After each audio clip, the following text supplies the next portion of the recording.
Chapter 7. "Here he comes," Rennie shouted. It was the first Sunday in September, and Rennie was the lookout. Every Sunday it was someone different. The lookout had to watch for old Sam and warn the rest of the kids when he was headed for the stairs to go down for coffee hour. "Quick," Lissa whispered loudly. "Run!"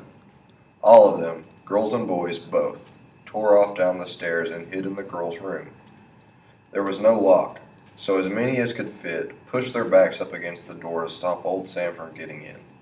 They stayed there, holding their breaths, waiting to hear old Sam shuffle past.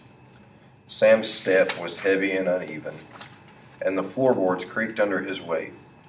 He was halfway down the hall when he stopped and came back to the girls' room door. He rattled the knob. The kids looked at each other wide-eyed. Lissa was trying not to laugh.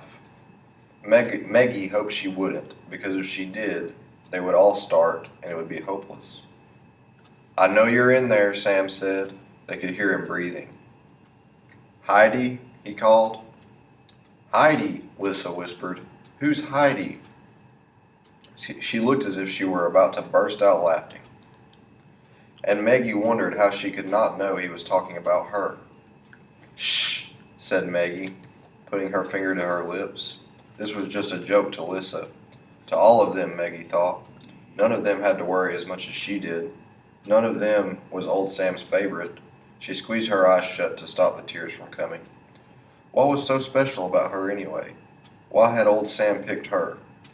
It wasn't because she was the youngest. Finally, they heard him shuffle off, and they relaxed their hold on the door. After a while, Lissa opened the door a crack and peeked out. "All clear," she said. She flung the door wide, and they burst into the hallway, gulping in the fresh air. All except Maggie. She stuck her head out of the doorway and looked both ways. She didn't want to run into Sam. She didn't want to run into anyone. She felt ashamed. And she felt angry. She shouldn't have to feel guilty about not liking old Sam. No one else did. Not even her mother really liked him. She slunk out the back door of the church and started slowly home. It stank, that was all. She wished old Sam had never come to their town. She wished he was still in the loony bin where he belonged. And she wished her mother didn't have to be so nice. "Heidi!" She kicked a stone on the sidewalk. She kicked it again hard. It bounced on the concrete and rolled into the street, ricocheting off a passing car. The driver scowled and said something Maggie couldn't hear through the rolled-up window. Her ears burned and she wanted to cry. She walked faster. She couldn't wait to get home. She wanted to crawl into bed and pull the covers over her head and never come out again. Heidi. That's who she was, all right. She heard footsteps behind her, but she didn't turn around. Maggie? It was Mama. There was an edge of concern in her voice. "Are you all right?" "I'm fine," she snapped, and began walking faster. Maggie shook her head. The last thing she wanted to do was walk with the person whose fault all this was. Besides, she didn't want to talk to anyone, and she certainly didn't want to hear a lecture about old Sam. Why couldn't they all just leave her alone? She kept walking. She could hear Lissa and Rennie talking and laughing behind her. She wanted to spit.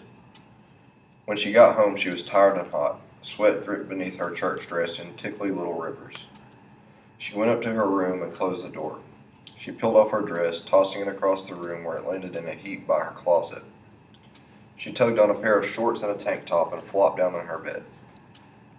Maggie picked up the book she was reading and tried not to think about her lousy day. Absent-mindedly, she chewed on a thumbnail while she read. She was engrossed in her book, thinking how wonderful it would be to escape to another world through a wrinkle in time. When there was a knock on her door. Shoot, she thought. It was Mama. She could tell by the knock. Her sisters always barged right in, and her father knocked once, then opened the door.